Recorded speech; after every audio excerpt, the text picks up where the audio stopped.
Everybody. We're gonna kick off Memorial Day weekend with a little news. It would seem that Oregon, the state of Oregon, is intent on banning hunting, fishing, and pretty much any type of farming or ranching. So I got a little podcast this morning. I'm live on TikTok, I'm all over Facebook, and it'll be on YouTube in a few minutes. But will Oregon make hunting illegal? And I'm going to apologize to you in advance if you pop up in the comments with a question.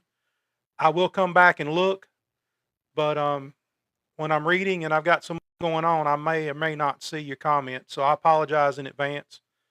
If you want to throw something in the comments, I'll take a look at it. And thank you so much for being there. Throw some stars and some likes in there. These platforms gauge everything on stars and likes. So throw them in there so that maybe we can keep doing this when we need to. So will Oregon make hunting illegal? Have you ever been to Oregon? I have. It's beautiful. Mountains, forests, rivers, wild country doesn't even look real. When the sun starts coming up through the fog, it's amazing. And honestly, it's almost a paradise. But there's an old saying, once you start calling someplace paradise, you can kiss it goodbye. And folks, that's exactly what some people are worried about right now.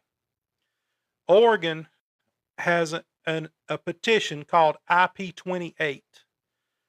Now, IP28 is a petition to outlaw, it would criminalize livestock production, hunting, fishing, and many traditional agricultural processes. It's called IP28 in Oregon. Now, what that is a ballot initiative. They didn't go to their representative and say, "Hey, I want you to write this bill and put it on the table so we can discuss it in open legislature." They bypassed all that. They got a petition. They got enough signatures on it, and they're claiming that they have enough signatures now to put it on the ballot and put it before voters this November. Now let that sink in for a minute. That's not a rumor. That's not a Facebook meme. That's not some rage bait thing trying to get you to respond to this or that. It's a real ballot initiative. And according to opponents, this proposal would criminalize livestock production, meat production, hunting, fishing, and many traditional agricultural activities. Now, folks, they're not mincing words here. They're not trying to do some backdoor thing and say, well, our thing says protect the greyhounds, but we're really trying to ban hunting. They're just outright saying we want to ban hunting and livestock production. And they're saying they have enough signatures to put it on the ballot. This is in the state of Oregon. Now, I know somebody's going to jump in the comments and say that'll never happen here. Well, I want you to remember something. I want you to remember the things that have happened here in the last 10 years that we swore would never happen. Never in a million years. And those of you in North Carolina and some of these other places, when I talk about the big medical scare of a few years ago, we didn't have it as bad as some of the other people did. I saw some people that came from New York and places that they couldn't believe that we were still open for business, considering the way their state was turned down. But anyway, let's get back to Oregon. A lot of people laughed 10 years ago and said that there's no way that would happen here, but it did. Now, this is the same pattern we've been warning about, piece by piece, step by step, word by word. Not always direct. Sometimes it's hidden inside animal welfare language. Sometimes it's wrapped inside emotional marketing campaigns. And sometimes it's buried deep inside giant legislation like the Farm Bill, the Federal Farm Bill. Technically, it would be the Federal Farm Act. I had a lawyer correct me on that the other day. But people understand bill, so I'm going to say bill. We've had concerns over wording in bills like House Bill 657 in North Carolina. Virginia had some serious issues. Arizona, Mississippi, Texas. Basically, every state has had some issues, and that's not a coincidence that this stuff keeps popping up all across the country. It's a well organized effort. Trust me on that. But in Oregon, they have a movement now where critics say activists are openly trying to eliminate animal agriculture and hunting completely. They don't want to regulate it. They don't want to reform it. They want to eliminate it. Now grab yourself a cup of coffee. I'm going to drink out of my Starbucks cup, which is from the West Coast. But grab yourself a cup of coffee, sit down, let's talk about this for a minute. All the way out there in Oregon, this could concern every hunter, farmer, fisherman, and rural family in America. Because whether you live in Oregon or not, you live in North Carolina, Virginia, Texas, New York.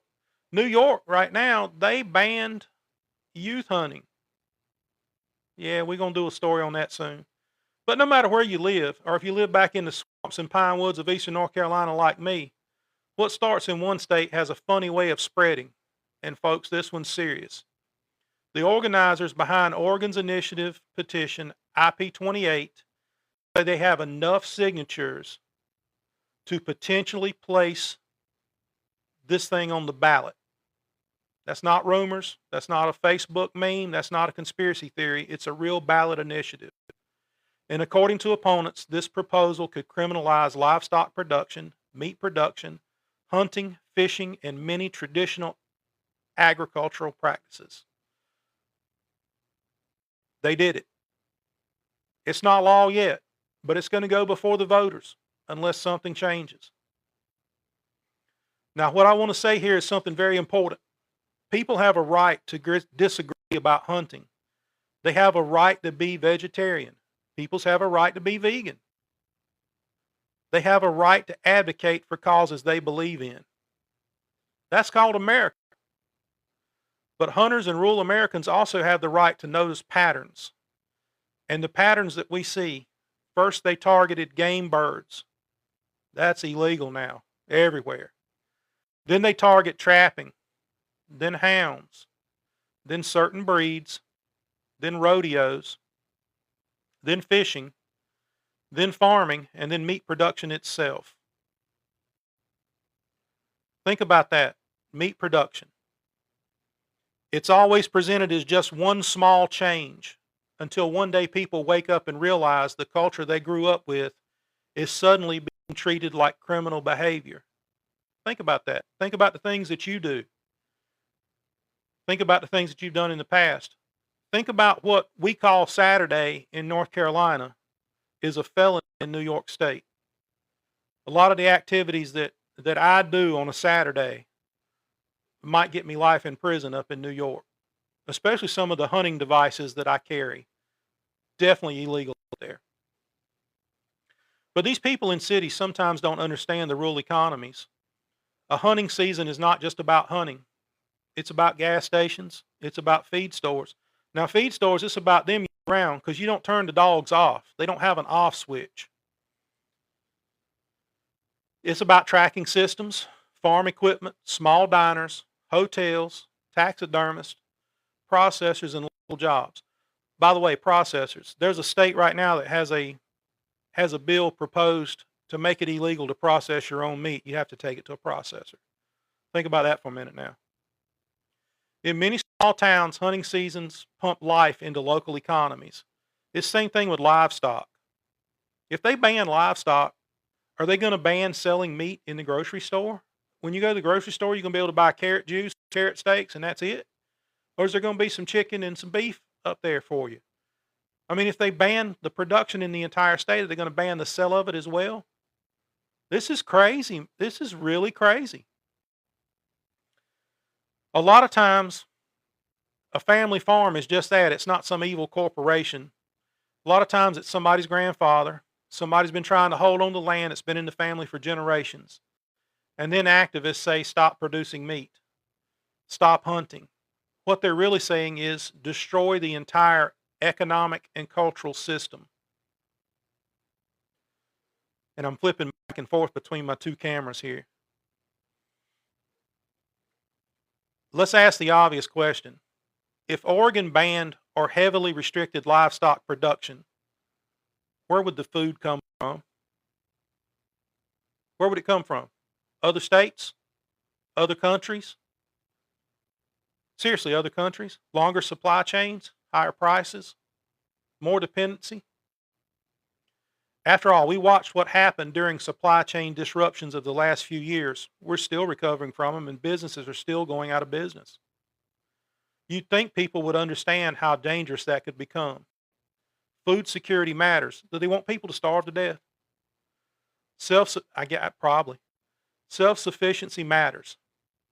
Now, here's the part I think many hunters need to understand. This is not just about deer hunting. It's not about dogs. It's not about guns. It's way bigger than that.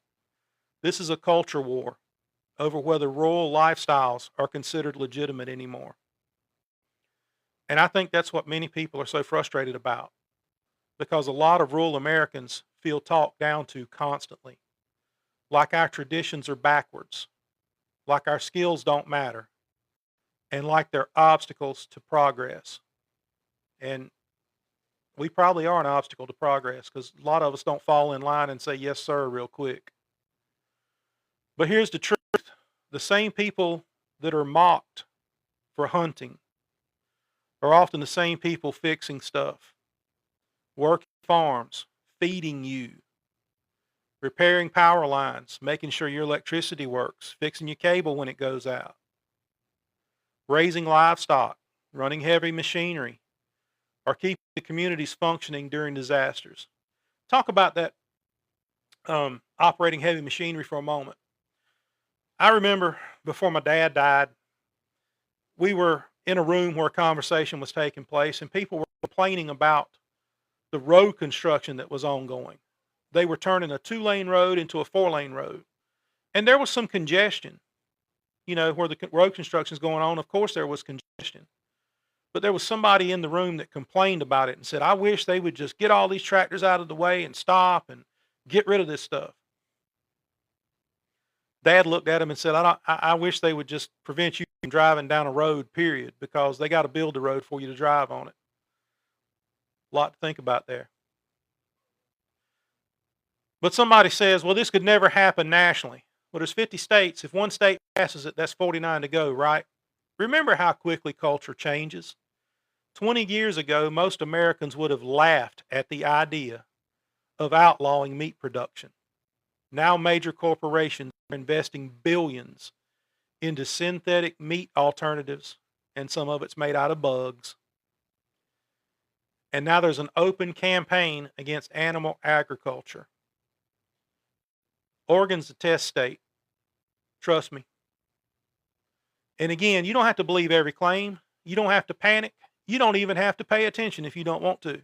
But it's going to eventually show up at your doorstep. It's going to be like, how'd this happen? Because political movements grow slowly at first and then suddenly. One thing I've learned covering hunting issues over the past 15 years is that hunters are often our worst enemy when it comes to unity and when it comes to some things that we do. Rabbit hunters argue with deer hunters argue with rabbit hunters. Actually, deer hunters, I think, argue with everybody. They argue with coon hunters. Still hunters argue with dog hunters. Public land hunters, private land hunters, they got to argue with each other. Somebody go buy 3 acres next to a 20,000 acre hunting area and then complain about the hunting. Meanwhile, activist organizations coordinate nationally. They work together. They share messages. They share strategies. And they play the long game. And we defeat them this year, they come right back next year. Hunters better start understanding that, because if a group gets eliminated, the next group moves to the front of the line. They outlaw dogs, they're coming for you. Just saying, you better pay attention. You don't have to personally enjoy every style of hunting to recognize the attacks on hunting culture as a whole, but a person can dislike hunting and still recognize that broad anti-hunting language can affect everybody. That's why paying attention to wording matters, definitions matter, language matters, because lawyers and activists understand something hunters often sometimes forget. Words become policy, policy becomes law, and that eventually becomes enforcement. Now, I don't know what's going to happen in Oregon. The signatures still have to be verified, and voters would still have to approve it. And honestly, I think when the majority of ordinary Americans fully understand the economic consequence of something this extreme, there would be serious pushback. But the fact this proposal even exists and has got enough signatures to be put on the ballot should wake everyone up. Because movements like this do not disappear overnight. They grow slowly over years, and they absolutely influence politics in other states. So what should hunters and rural Americans do? First, you need to pay attention. Second, you need to stop assuming it couldn't happen here or this is my right to do this. Third, the actual wording of legislation, instead of only reacting to it after passing laws. You need to pay attention to what the legislation says, not just the title, and don't just get upset after it passes. And fourth, we need to work together more than we fight against each other. A house divided cannot stand. A divided community cannot stand, and they're easy to defeat. At the end of the day, this conversation is not really about Oregon. It's about all of us. It's about whether future generations will still grow up fishing in farm ponds, running rabbit dogs, deer hunting, coon hunting, hog hunting, coyote hunting, your favorite type of hunting. It's about raising cattle. It's about raising poultry. It's about working family farms. And it's about learning the traditions that many of us grew up with. If they outlawed the stuff they're talking about in Oregon and North Carolina, it would bankrupt the majority of my family tomorrow. Because farms feed us. And they feed you too. Do you realize where your food comes from? They don't make it in the back room at the grocery store. If you eat, you need to think of farmer. Because somebody produced that food for you to eat. And Oregon wants to outlaw that. Now, the real debate is happening underneath all this, and that's something you need to pay attention to. And about us, if you enjoyed this podcast, consider giving it a like, sharing it. On Facebook, it went pretty much everywhere, I think. But one day, the old trucks are going to stop running and they're going to rust away. Our boots are going to wear out. And the old hounds will run their last trail. But the stories, the traditions, and the freedoms we pass down, those are what matters. This is Todd. I'll see you on the next one. All right, I'm off Facebook. I'm still on TikTok for now. I'm gonna look and see what happened here. Facebook just popped up a red message. I'm pretty sure I'm in Facebook jail again. So what do you guys think? You think it's crazy that Oregon wants to outlaw hunting? I do. All right. I'll see you on the next one.